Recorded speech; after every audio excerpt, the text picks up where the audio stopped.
Welcome to Coach's Corner, everybody. Thanks for watching the show. I'm your host, Coach Tripp. Got a special guest this weekend, Steve King, former walk-on at Mississippi State, Woodham High graduate, Major League Baseball draft pick. Steve, thanks for joining the show today. Glad to be here with you, Paul. Man, we're gonna have a blast. I want to start at the very beginning.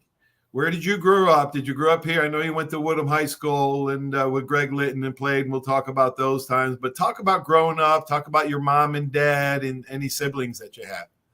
So I did grow up in Pensacola, Florida, but we moved here when I was about 6 years old, 5 years old, 6 years old, from Green Bay, Wisconsin. I'm a huge Pack Go. I'm a huge Packer fan. You have to be in our family, otherwise you're not part of our family. But moved down here, and up there, you didn't really play baseball. You know, there wasn't a big deal up there, right? It was more of a winter place, and it was so dang cold. It was cold even during the summer. But when I came down here, and then I played my first game. I missed the T-ball, and I missed all that. I played my first game like when I was 8. I went, and that was the beginning of my love for baseball. I mean, that was what all I wanted to do was play baseball. My mom and dad were. My dad was an ex-Air Force guy, tough guy. Hardcore, tough guy. I had 3 older sisters. It was, we grew up in, didn't have a lot of things, but we had enough, right? We got by. I remember I won a raffle in, what was the name of the, sporting goods store here in Pensacola. Big Sporting Goods. Yeah, Biggs. Yeah, I won like a $150 raffle. I thought I got me a new pair of cleats and a new glove, and I thought I still have that glove today and those cleats. But I grew up, and then I could always throw stuff hard. I could just throw. I was God-given. I always tell people, I go, hey, Steve, can you help coach my kid to be a pro ball player like you? I said, you know what? I said, 80% of it is just natural God-given ability. And the other 20% is what makes the difference. But you got to have that first 80%. And I said, wow. So your sisters, so you were the youngest of 4, but you had 3 older sisters. Were any of them athletes or? Nope, not really. Cheerleaders and, not much. No, not a cheerleader. And then, no, they weren't athletic at all. My dad was a good, nice athlete. He could, He caught me until I was 12 years old, and he said, "You throw too hard, I'm not going to catch for you anymore." So I threw up against a fence. So where did you play Little League, and how did you meet Greg Litton? Because he ended up being your high school teammate, and should have been. We'll talk about that story. Should have been your college teammate. We'll talk about that. Yes. But talk about your high school coach and your high school team, and growing up. And I guess you started your love of baseball when you very started at 8 years old. You loved it, right? At 8 years old, Brent was the ballpark. I think it's still around, I believe. Yeah. Brent Ballpark. And I grew up there, and I remember, I was 9 years old. I was supposed to pitch the game. It was the first game of the season. My mom, we only had one car. My mom was taking it that day, and she was late. Picking me up. I was waiting outside for her. She takes me. I'm bawling, crying because I'm late. I'm going to be 15, 20 minutes late. I said, coach is going to, they're going to do. And I ended up being like right about 10 to 15 minutes. I run out of the car and I run to the thing. And coach goes, and I was crying. I thought I was going to get, in so much trouble. And They go, Stevie's here. We can start the game now. And I went, yeah, something's a little different here about me.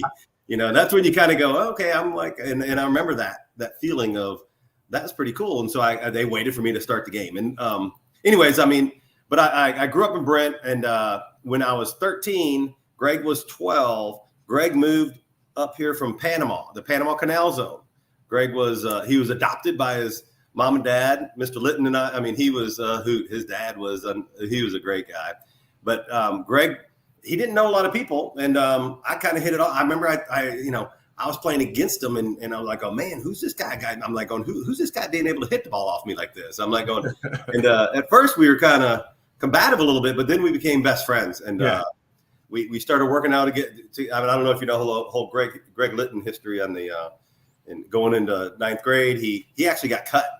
He didn't make the team in his 9th grade year. Wow. And he and I said, let's work out together. He was a little, heavy and on the bottom side, and but he had the best hands I've ever seen in my life, and one of the best hitters I've ever seen in my life. And wow, we became best friends. We worked out every day after school, and he's a hardworking guy, and he became again, we're to this day we're best friends. So wow. Yeah, high school is nothing like it. I interview a lot of pro and college guys, and they always say high school was even myself. I played at all the levels. High school is still the most endearing because you grow up. Yeah, you grow up with those guys. All right. Tell the story about you guys. High school had a good year. You guys had a lot of great ball players, some all-state ball players, and then you decide where to go to college. And you actually walked on at Mississippi State. Well, but Greg, tell the story about walking on, and tell the story about Greggy supposed to go to Mississippi State and play shortstop. I will do. And what happened in the World Series? Yeah, to go back to your one statement, we always say in high school and college, you play for the name on the front, which is Mississippi State. When you go to pro ball, you play for the name on the back, right? Yeah. Because it's all about it's about making a living at your job at that point, right? And so so I love the years, the high school and college years. I mean, they're still my best memories, right? And played a lot of years in pro ball, but it was like still my best memories from my high school and college. High school, we had some great, me and Greg Litton and Tim Sauceman, still to this day, best friends. And in fact, Tim's coming in town because Greg and I and him are going to have a little one night boondoggle somewhere. We're going to go out and have a good time together. Oh, cool. Have fun. But we played together on that team with Woodham. Our coach we had football coaches every year. We never really had a baseball coach. It was more, we were a football school. So, I mean, we had amazing athletes. We had some unbelievable athletes, some other guys other than that. But I mean, all three of us made it to the pro ball, but we never even won a district tournament or anything like that. But we didn't. We were one day we got in trouble. Tim and I and Greg, coach, we were not going to play that first game. It was one of these little mini tournaments. We go out into the batting cage and we start throwing, and all of a sudden one thing led to another, and we're throwing the balls at each other, trying to hit each other. We're running around the batting cage. All three of us got kicked out of the umps came over. So you guys are out of here. I'm like going, well, we're not playing right now. We're just talking. He went, you get out of the stadium for a day. Oh my God.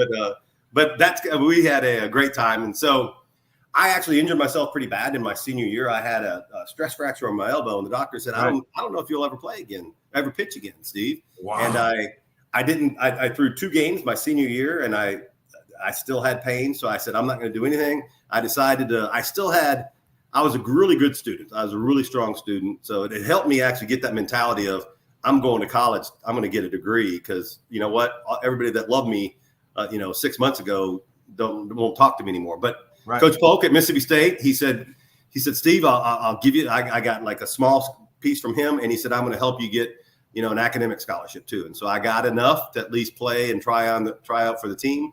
I walk out there, and my elbow, I started throwing. I was almost like in tears, because I'm like, my elbow's going to hurt, because I hadn't thrown for 4 months, and I just went out and started playing catch with one of the guys. And I never had another pain in that spot on my elbow. I never. Wow. It completely gone. And what a story, man! Walking on at Mississippi State, and the great Ron Polk. We're going to talk about him, and we're going to talk about him and your teammates, Will Clark and Palmer and all those guys. But tell the story about Greggy supposedly going to Mississippi State, and you guys going to the World Series, and you come into the game late in the game with a 1-run lead, bases loaded. Talk about. And then so 1984, we were looking for a shortstop for the 85 season, right? We were just finishing up 84. We're in fall practice, and I go up to Coach Polk. I said, knowing we struggled trying to find that perfect fit, and I said, I've got one of my best friends. In fact, Greg's father went to college. He played at Mississippi State in the late 50s, early 60s. He played at Mississippi State. Oh, Greg's dad played at Mississippi State? Greg's dad, right? Yes. Oh, wow. He played at Mississippi State. And so that, you get, that special, whatever it is, when he would be a legacy player. And we went down, I said, come on, we were going to Pensacola to play in a couple of little tournament games. And I said, I'll get Greg, and, you can watch him play. And he goes, all right, sure. And he ended up loving him. He loved him. And he said, all right. And he said, we're going to go ahead and bring you up to a game. Hopefully you're going to sign after that game, and come on to Mississippi. Well, Squeaky Parker, who was the scout for the Giants, was good friends with Ron Polk, and he was also trying to get Greg Litton in the junior college draft in the winter draft. And Greg comes up there. Squeaky all of a sudden magically appears at Mississippi State, and Greg had decided to go ahead and sign with San Francisco and move forward with his pro career, which, I can't blame him, but I do blame him because I am still because of what happened later. Tell what happened. Next year we didn't get Greg. 85. He was a nice shortstop. He was a good, but he wasn't Greg Litton. Right. But he was a nice shortstop. And we went ahead and played with it. I had a great year. I won the SEC championship game. I had a great career, great year that year. We go into the College World Series. We had the best team. We were actually we actually got in 2015 during a football game with Arkansas. We were all given these special bats, and we were recognized as the best college baseball team in history for that year. And so we had an amazing team. But here we go. We're 2 games up. We're 2 games up. We're playing UT Texas, who's a good ball club. Gene Morgan is pitching. 4th inning, he gets a line drive back, hits him in the ankle. Just knocks him down. I'm the next guy up. I was the long. We didn't really have like a 5th inning, a 6th inning, a 7th inning like they do today. We kind of had. I was a long reliever. Bobby Thigpen was the closer, and we would switch roles a little bit back and forth. He and I would do it. And so I came in. Man on. It was actually men on 1st and 2nd at this point. Men on 1st and 2nd. Nobody out. We're up by 2 runs, and I come in, and all of a sudden, so the first guy, I strike out the first guy. So men on 1st and 2nd, 1 out. Next guy comes up, hits a ground ball to my shortstop, and actually I should have said Bill Bates was running. He had during that when before I struck him out, he got to 3rd base. Billy Bates, man on 1st and 3rd, and my shortstop.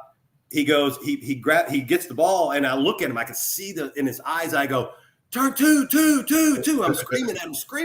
And he looks, and Billy Bates is running from 3rd to home, and he takes it, and he throws the ball, and he throws it up into the backstop. I'm like, oh no. And I'm like, oh my God. So now I got men on 2nd and 3rd, 1 out, and I'm like, it's okay.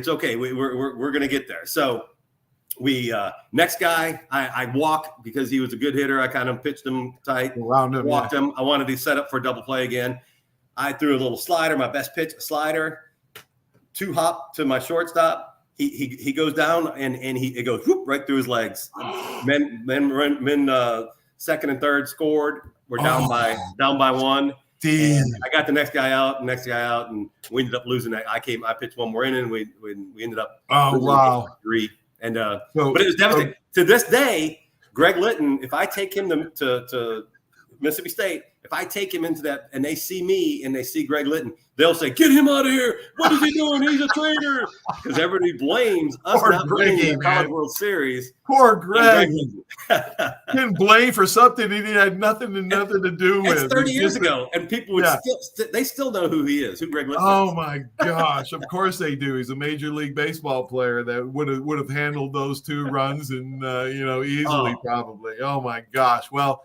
We record this during the week, and we play it on Saturday morning, Steve. So, we can talk about Greggy all we want because this won't air till Saturday. But, okay, good. I can't wait till see you guys Friday night. Yep, he is turning 60. 60th birthday party. I said, "How did you get to be 60?" And I'm only 42, and I'm like, actually, because I'm 10 months older than Greg, so. It's like because you lie and he doesn't. That's why you're so much younger than him. All right. So, what teammates did you have? Will Clark and Rafael Palmeiro and yes, and oh my Bobby Thigpen and Jeff Brantley. Oh my Jeff gosh. Brantley. What did you learn from those guys? What kind of teammates were they? Was Will Clark and Rafael Palmeiro thunder and lightning? Right?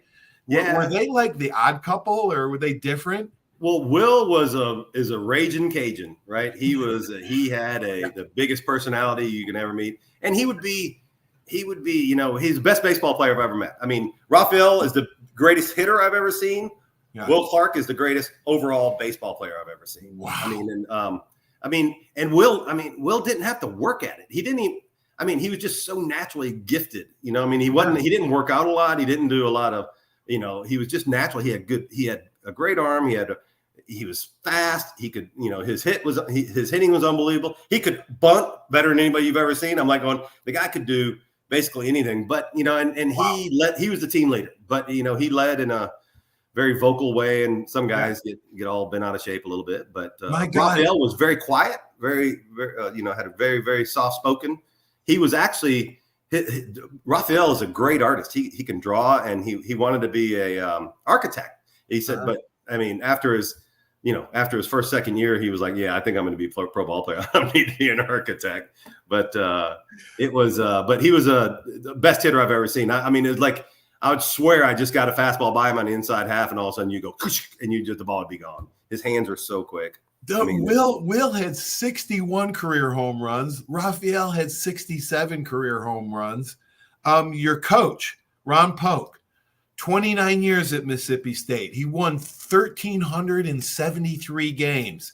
He actually wrote a book, and I bet you got it, but I would like to get a hold of it, the Baseball Playbook, which is actually a textbook, I understand, for 450 universities here. Ron Polk, talk about Coach Polk. Coach Polk he's the most, he's pure baseball. That's all he is baseball, right? He taught us on so many different levels. He obviously taught us about baseball, but the thing he probably taught me the most of was the value of time. We never had most coaches would say, okay, we're going to have practice starting at 11 tomorrow, right? No. Coach Polk we're going to have practice starting at 11:13. And he goes, and he said that when he says 11:13, that means you are prepared on the field, ready to go at 11:13, not at 11:12 or 11:14. And he would literally, the bus would do the same thing. He'd say, we're going on we're going to LSU to play. Bus leaves at 9:43. And if you missed that bus, if you don't get there by 9:43, he would leave. He didn't care who it was. Right. He was going to leave. But we all know that if it was Raphael or Will, I never. They would. But I had one of my really good friends, Will McCraney, was pitching that day. We actually were going to South Alabama to play, and he had to he got his buddy who had a car, and they followed the bus the whole way because Will was late. They caught up the bus and they followed it the rest of the way. It was like a 5-hour trip because Coach Polk would not pull over. But that was that. I tell you what, that in itself is an amazing thing to teach a college kid, right? Yes, promptness. Coach Bryant was the same way. There's stories. Matter of fact, I heard one not too recently that. Yeah, there was some players chasing the bus at the Alabama football bus as well. I think that's a lost discipline. I know it is nowadays, but promptness was one of the things that I learned from Coach Bryant that I practice today. Don't ever be late for anything. It shows you, that you don't care if you're late somewhere. You never want to do that. Wow. He's one of the funniest men you've ever met, too. Is he? He has got that wry sense of humor. I remember my freshman year, I got a little sick and I was pretty ill, and I'm about 6'3", and I was really skinny during that time. And we had the end of year big festivity that we had, and it was a roast, right? He would roast every one of the players and tell about the year they had. And mine was, well, we finally found a position for King. We painted him yellow and put him in the left field for a foul pole. And that was, and I'm like, I was an 18-year-old kid, and I was so embarrassed that he said that to me. But you have to learn his sarcasm and his. I learned. Oh man, Coach George O'Leary, my high school coach, was the same way, man. The first time I ever met him, he announced the team. He called a team meeting and made everybody stand up and say their name. And I stood up and said my name, and he said, "Oh, I heard you were a pretty good golfer," because I won the MVP my first 3 years in high school in golf. And he says, "I heard you're a pretty good golfer." He said, "I've never seen a good football player yet that was a good golfer."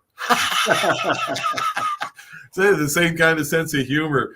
Well, all right. Well, give us what was some of the best pitching advice that maybe one of your pitching coaches in the minors or somebody gave you, but what is the best pitching advice you ever got? Might have been from Coach Polk or somebody else. Well, and Coach Polk he let his coaches do a lot of the work, but they were always advised and told what to do by Coach Polk. He would talk not necessarily directly to us. He'd talk to the pitching coach who would give that. But they taught me, I threw hard. I threw 90, 96, 95, 96. I threw really hard, had great movement. I kind of threw from about 3/4. I had great movement, but my off speed or my slider and other stuff, we didn't have the spin rate and all the stuff you have today's world. Right. Well, what he taught me was finger pressure. I got to the point where I could move my thumb this way, and I could just do this, move that on my hand, my finger, and it looks exactly the same to a hitter. They can't tell because all I'm doing is doing this with my fingers. Right. And I learned to throw a slider. I had the nastiest slider, and I mean that helped me get very high. That was the reason I became a closer in pro ball and stuff, because I had a strikeout pitch that was just filthy.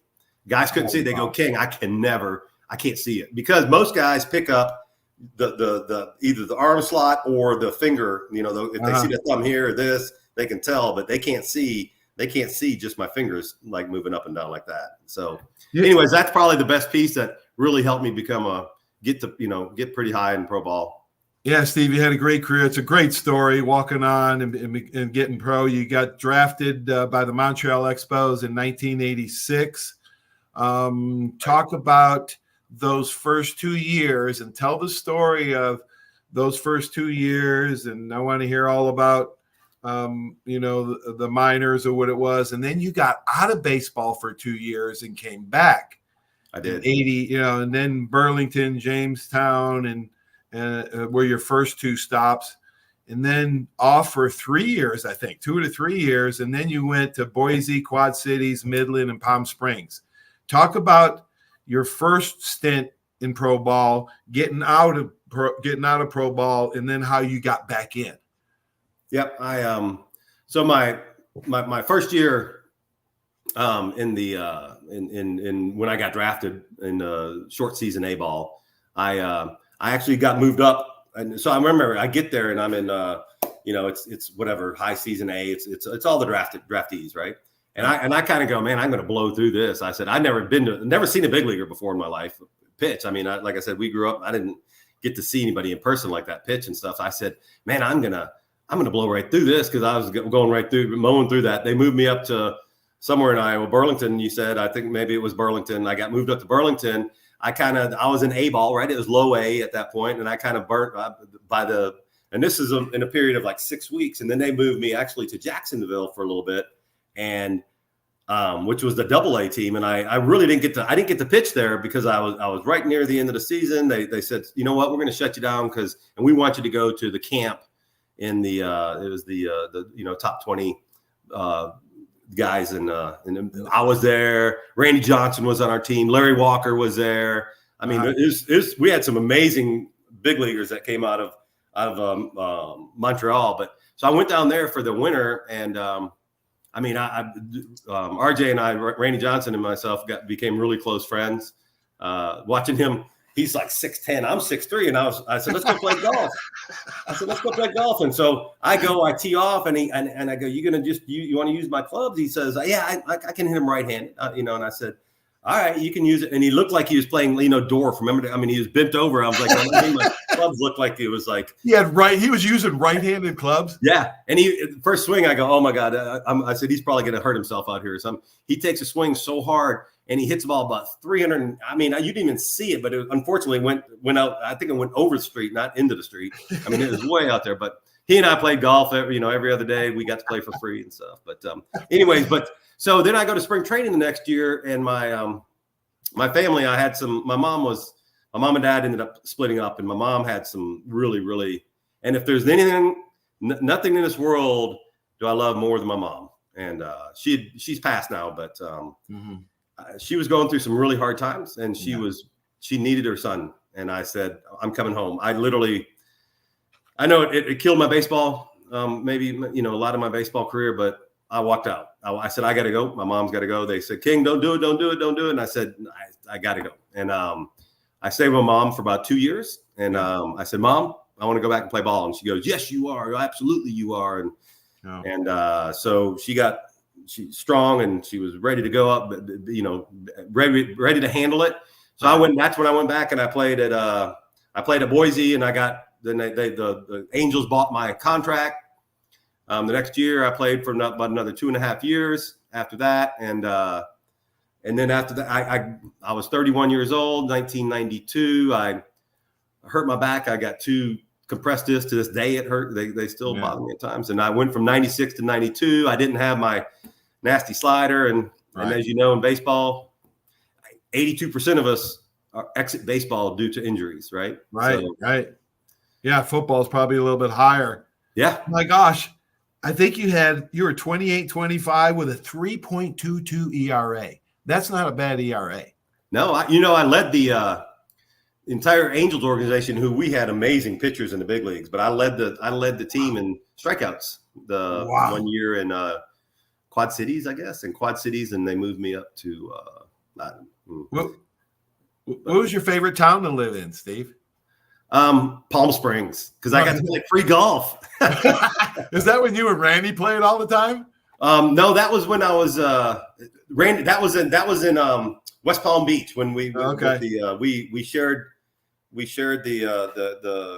our field with the Braves, and so I got to meet Hank Aaron. I was sitting there and I was getting ready to go out and throw balls, and all of a sudden a hand came on my shoulder, and I'm like, I could tell he wasn't tall, but I looked over and I said, oh my God, that person has big hands. Who is this? I turned to my right, and Hank Aaron's sitting there looking at me. He goes, hi, son. How are you? God. And I mean, my knees buckled. I'm like, I was like, because he's my favorite player ever. Yeah, I loved Hank Aaron, and he's one of the nicest men you would ever have met. I mean, is that one of the memorable moments? Talk about a couple of memorable moments. Oh yeah, that was one of them. I called my mother and I said, Mom, you gotta send me all of my, because I had cards and balls and stuff, and I said, send it to me, Mr. Aaron. I mean, Hank. He said, make sure I call him Hank. And Hank told me he would sign a ball for me. So I was so excited that I was going to get to do that. I mean, so you got your degree in computer engineering, is that right? Computer engineering, and in the off seasons, I would get as much done as I could towards my MBA here at West Florida. And I mean, I've been very, very successful. In fact, at that same with the Expos, when we were all there was 20 of the top prospects for us for the Expos, and there was 42 coaches. And and it's a different time back then. It was a long time ago, right? I was the only one there with the college degree that had a college degree, because most of it, I mean, very, very few guys did that back then. We'd all this, and then the thing is that, and so not once did one of the coaches call me Steve or King, or that my friends call me King, or no, they call me College Boy. Hey, College Boy. So if he went 1 for 3 today, what's that average? And if I didn't answer, I was running.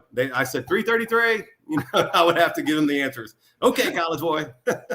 Man, so did you got into sales? I think did it help? Did it help you be competitive and competent? Your degree? That I did. These were high-end technology sales to Fortune 500 companies, and in Houston, Texas is where I lived. I lived primarily into the oil and gas industry.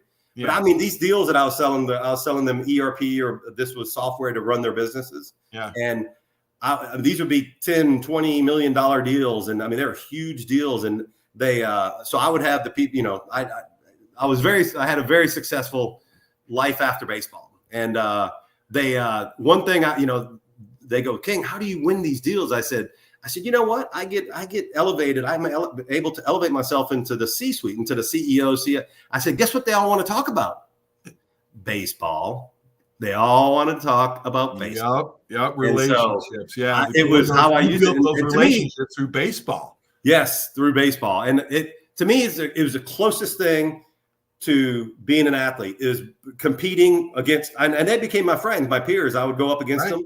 And if I lost a deal, I'd say, dude, let's go to the bar. I got to buy you a beer. I bought a beer. I said, boom, I got you on the next one, guy. I got you on the next one. And I was in sales for 30 years, so I know exactly where you're coming from when you're talking about that, Steve. That's pretty amazing. Okay, really quick, the best manager you've already had. You already said Will Clark was maybe the best teammate. The best team you were ever on, the best teammate you ever had, and the best manager you ever played for. I don't think anybody's going to know this name, Donnie Long. Donnie Long was my manager. He was with us in Quad Cities, actually. And he got promoted pretty quickly up the. He was the most intense human being I've ever seen, that I've ever met. And he was a big guy, you know. He's like 6'4" and about 250, and he was just solid rock muscle. Yeah. And he was a smart, but he was so intense. He would come out and he always had a chew in. And he would come out there and you had to look at him in the face while you're getting speckled with chewing tobacco, right? Oh, yeah. But he was so dedicated, and I mean he would do whatever he needed to do to help one of his players. I mean I loved him. He was a great guy. He was intense. He helped you. You didn't mess around in his dugout. You were always focused and serious. And wow, I mean it worked. I thought he was. I to this day I mean he had issues with his, when he played ball, throwing the ball away a little bit and stuff, and he'd get so angry at himself that he learned a lot and to help us to go through that same area. So best player, I played with some great, unbelievable players. I'm going to have to let me think about that one a little bit. You know what? I'll say Jimmy Edmonds. How about Jimmy Edmonds? Best outfielder. One of the best defensive player I've ever seen in my life. He's you would throw a pitch, and pitchers in general, we'd throw a pitch and we kind of knew if somebody hit it hard or not, right? You'd see a fly ball, you'd turn around and you'd see your player, you'd catch him right as he was turning. When you throw the ball and it went to center field, wherever Jimmy Edmonds was playing in center field, normally was his best spot. You turn around, his back, all I saw was his back. He always knew exactly where the ball was going. I mean, he would turn his back and run and then turn his head back around and pick the ball up right there. I mean, he was the best outfielder, I think. I don't think there's been anybody. I don't even know if there's anybody even close to what he was. Was Randy Johnson the best left-handed pitcher? Most intimidating. I was in that same thing real quick. I'll get in the same thing in down in West Palm Beach. We were all learning something. I was learning how to throw a better slider. Some of the guys were learning how to throw spitballs from the old dudes, and they're trying to teach Randy how to drop down a little bit and become a little bit more intimidating because he's 6'10", right? Yeah. But and he throws. He was throwing 100. He was throwing 101 this day. It was 101 miles an hour, and the balls are going all over the place. And it was kind of one of those hazy days, kind of like at the beach, when it's hazy a little bit, and the ball, you could hit go, and you could hear it, spinning so fast. Yeah. And he was all over the place. And the umpire was behind the plate, and he threw a ball. It didn't even make it to the dirt. It hit above, and I got it at 101. It hit the grass, and it goes skipped. It skipped, and it sounded like a shotgun went off. It hit the umpire's shin guard. All of a sudden, you just saw the umpire just goes, ooh, he just falls over, and we all go. Everybody goes running up, knocked him out, knocked him flat out. Broke his shin guard and his shin. It broke his chin. So for the rest of that, my gosh! Weeks, whenever Randy Johnson would go out, the umpires would call the balls and strikes from behind the mound. He threw it he was so intimidating. No way would I stand up there as a left-handed pitcher. He's like the Josh Hader of today's world, except put 8 miles an hour on your fastball and not really knowing where it's going to go at all times. Oh my gosh. That's some good stuff. I heard a lot of stories about Randy Johnson, but yeah, man, great guy. That's awesome. Hey, Steve, man, thanks for taking the time to share your story with us. Oh, I can always tell baseball stories. Oh my gosh, what a blast! Since we're recording this earlier, we can get on Litton but we can't talk about the party Friday night, but we can talk about it now. He won't hear about it. Okay, there you go. Yeah, we're going to celebrate Greg's 60th birthday again. One of my best friends. We got a bunch of people coming out, yourself included, Paul, and that's been a big part of his life. And in Pensacola, he stayed here the whole time. He's awesome. I'll see you then, Steve. Thanks. All right, have a good one. Take care. Man, what a great story. Had some good stories about Randy Johnson, Greg Litton, and we'll celebrate Greg's 60th birthday Friday night, as this will air Saturday morning. Have a great sports weekend, everybody. Stay tuned for these messages. Without these great sponsors, this just wouldn't be possible. There's a reason why Hill Kelly in Pensacola is the #1 selling Chrysler Dodge Jeep Ram dealer between Jacksonville and New Orleans. While other dealers have taken advantage of a competitive market with higher prices, Hill Kelly has discounted prices to the lowest of the year. And Hill Kelly in Pensacola won't surprise you with excessive charges beyond the selling price. Come see why people from Milton, Pace, Foley, Bay Minette, Daphne, Gulf Shores, Mobile, and beyond are driving to Hill Kelly in Pensacola to buy their next new Chrysler, Dodge, Jeep, or Ram. At Hill Kelly, the bottom line price and your satisfaction are what really matter. So before you sign, check the bottom line and make the trip to Hill Kelly in Pensacola to see what true local ownership can do for you. At Hill Kelly Chrysler, Dodge, Jeep, Ram, Highway 29 in Car City, Pensacola. Or shop online 24/7 at hillkellydodge.com. When it comes to bottom line pricing, nobody beats a Hill Kelly deal. Nobody. So hard to get you in the perfect car. Looking for a better car buying experience? With the Step 1 Advantage from Buick GMC, Fort Walton Beach, and Pensacola, receive no-hassle market-based pricing or incentives by pre-ordering. Looking to sell or trade? Our dedicated team will even come to you. Plus, every vehicle sold at Step 1 supports local charities right in your neighborhood. Experience the Step 1 Advantage at Buick GMC, Fort Walton Beach, and Pensacola today. That's you trying to fix the plumbing yourself to save a few bucks. Doing things yourself doesn't always end well. The same goes for insurance. That's why Auto Owners works with local independent agents who tailor coverage to meet your needs and offer discounts for life, home, car, and business insurance. Because sometimes you need a professional to get the job done right. That's simple human sense. Are you riding around in a filthy vehicle? Dirty car no more. Visit Ronnie's Car Wash today to get it shining in no time. They have 3 convenient locations with another coming soon. The unlimited monthly wash packages start as low as $14.95 per month with free vacuums, multi-purpose spray, and towels. Visit them in Gulf Breeze, Navarre, Fort Walton, and soon Crestview. Don't wait, wash today. Be sure to see Ronnie's Car Wash on Facebook to see the latest specials and discounts. You'll be riding and shining in no time. 75 years of service and high-tech today. It's Pensacola Glass Company at 433-8348. High-tech is a term often applied to advanced services and products in today's marketplace. And today, glass is much more than the simple painted brittle, see-through stuff we hit baseballs through when we were kids. Glass is now a product with unique flexibility in both performance and application. And Pensacola Glass Company is growing right along. That's Pensacola Glass Company at 433-8348. Barnes Heating and Air is a proud sponsor of Alabama football, serving the entire Pensacola community for over 50 years. Barnes Heating and Air is passionate about providing customers with world-class air conditioning and heating repairs, sales, and installation. Barnes Heating and Air is family-owned, insured, and committed to quality. For a free estimate, call 478-0141. Barnes Heating and Air is #1 in customer service with service calls 7 days a week. Call Barnes Heating and Air 478-0141 and roll Tide.